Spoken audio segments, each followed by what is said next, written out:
صلی اللہ علیہ وسلم نے اعلان فرمایا رحم اللہ ابا بکر، اللہ ابو بکر پر رحم کرے۔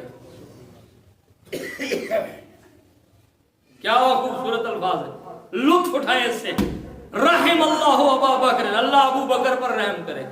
ایک بار آپ بھی میرے ساتھ مل کر کہیں رحم اللہ، یہ مصطفیٰ کے الفاظ ہیں، میرے نہیں، یہ کسی کہانی کسی مورخ کے الفاظ نہیں ہیں۔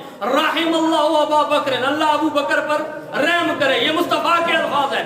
رحم اللہ ابا بکر، اللہ ابو بکر پر رحم کرے۔ میں بڑا حیران ہوا، مصطفیٰ آپ دعائیں کرتے ہیں، 14 صدیاں بعد کتے آ کے بھونکتے ہیں۔ فرمایا یہی تو بتانا چاہتا ہوں، جس کے حق میں نبی کی دعائیں ہوں 14 صدیاں بعد اسے کسی کتے کا بھونکنا کوئی نقصان نہیں دیتا، اس لیے کہ میں مصطفیٰ اس کے لیے رحم کی دعائیں مانگ کے جا رہا ہوں۔ تو جس کے حق میں نبی کی دعائیں ہوں، کسی کی بد دعائیں ابو بکر کا کچھ نہیں بگاڑ سکتی، کسی کی دشنام ترازیاں ابو بکر کا کچھ نہیں بگاڑ سکتی۔ فرمایا رحم اللہ ابا بکر، اللہ ابو بکر پر رحم کرے۔ یا رسول اللہ کیوں، وجہ کیا ہے، کیوں یہ دعا دے رہے ہیں؟ فرمایا زوجنی ابنتہ، اس نے اپنی بیٹی کا نکاح میں محمد سے کیا ہے۔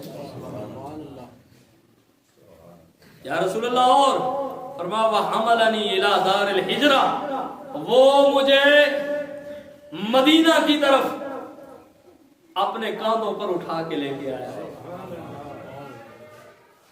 اور وَعْتَقَ بِلَالًا مِّن مَّالِهِ، وہ میرے محبوب غلام بلال کو اپنے مال سے آزاد کروانے والا ہے۔